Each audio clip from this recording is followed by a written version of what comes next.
Okay, now that your foldable is done and you just watched the little intro video, this is what you have on the front. And you have it in this order because that's going to be important for the mnemonic device. So we're going to be writing in the inside flap, and the very first one that we're going to be doing. Okay, so the seventh, I forgot I had my little intro slide, 7 themes of biology. The first one we're doing is, note by the little duck there. Here's your definition. Living organisms respond, let me get my pen. Living organisms respond to their external environment, just like our little ducky's doing there. So some examples of that. So this is responsiveness. We respond to temperatures outside and to weather. We also respond as living things to fire, droughts, flooding, hurricanes. Go. So that's the first one. And at any point in time, you can stop the video to write this in because it's all self-paced.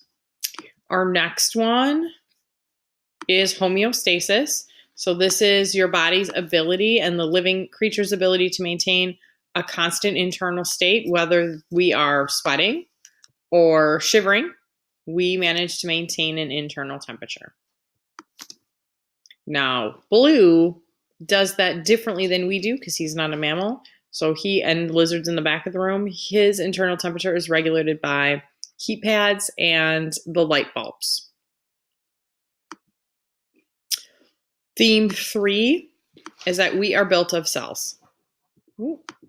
Cells are the smallest unit of life, and that falls under the category cellular organization.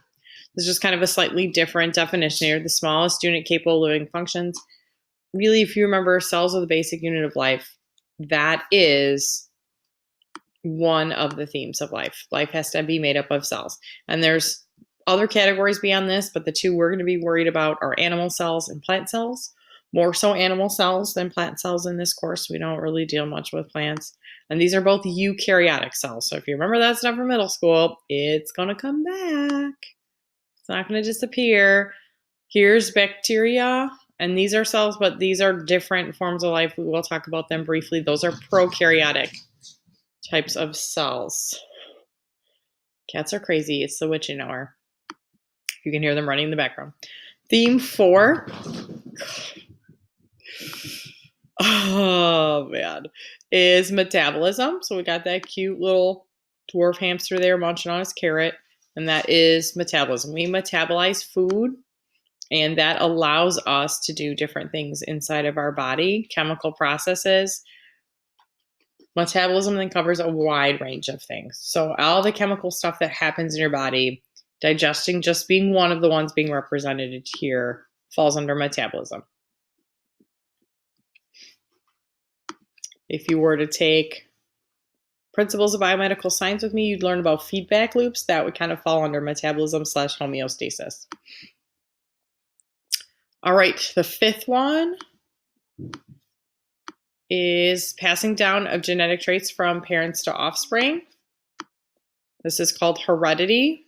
You know, my little clip from Jurassic Park, life finds a way. And this little rat here making baby rats. So all about babies and the traits you get from your parents.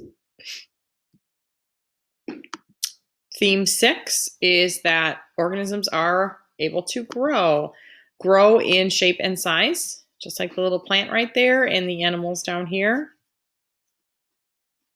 That's an easy one. And our final theme is reproduction. Life can make more life. And have my cute little picture of the baby duckies here.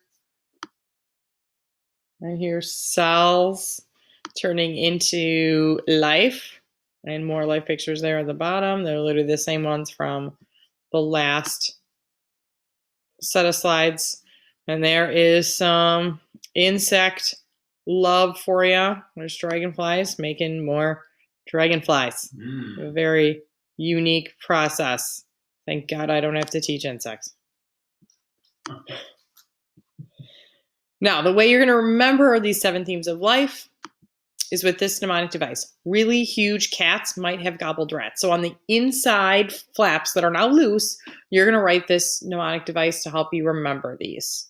And the cat GIF there of the cat struggling to get through the door or his little tiny cat door on the bigger door. Hopefully that will stick with you. Really huge cats might have gobbled rats.